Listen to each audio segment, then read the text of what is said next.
We have a date set! No, I'm not talking about a wedding. Those are boring. I'm talking about Mass Effect Andromeda, which will be out on March 21st, North America, March 23rd in Europe. I don't know about the rest of the world, but that's what's set right now. So we also have a look at Mass Effect Andromeda. They said it would be kind of a trailer. I would argue it's more of a glimpse at it from NVIDIA at CES, and we finally have video because at first they didn't stream it for us. Let's take a look.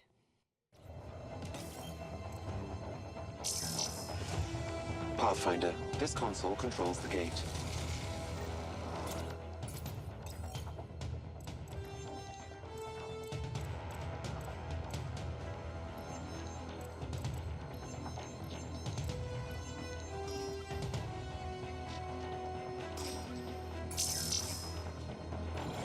Anyone order a friendly observer?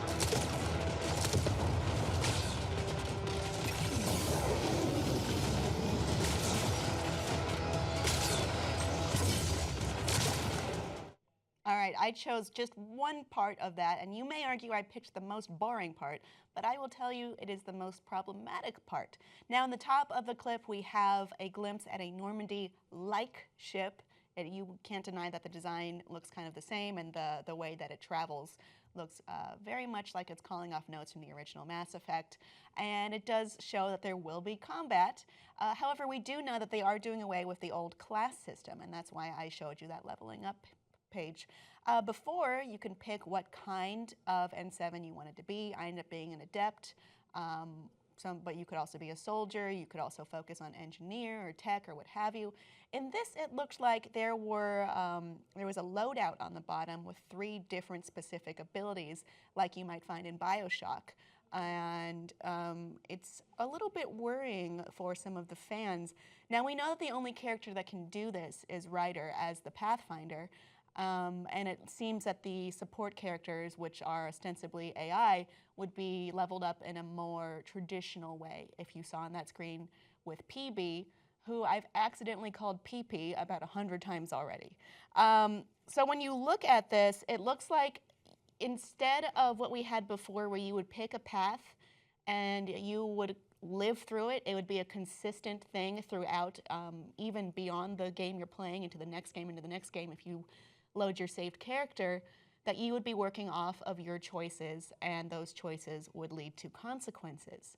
But in this opportunity, at least, it doesn't look like the story is affected, like how in Mass Effect you can choose to be, a military hero, the sole survivor of an attack, or what have you, and they would mention that to you throughout your particular storyline. You would also be stuck with, maybe you'd be a biotic, maybe you'd be not that and wish you had. But with this, you could switch around between all of them, and you're not really bound to any particular skill tree.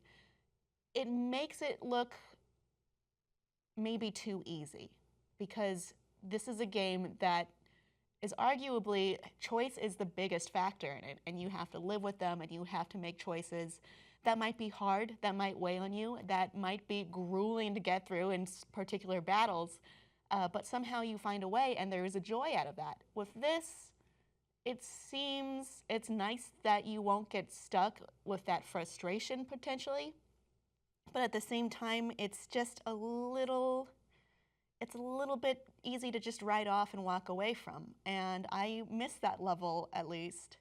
Maybe it's not the consistent thing that's going through this game, but I would like to see my choices mattering a lot. And then, famously, Mass Effect 3, it didn't matter all that much, but I think and you remember how angry everyone got, and I think that is a major reason why they should stick away from your choice doesn't matter roots, and it looks like this is where they're going.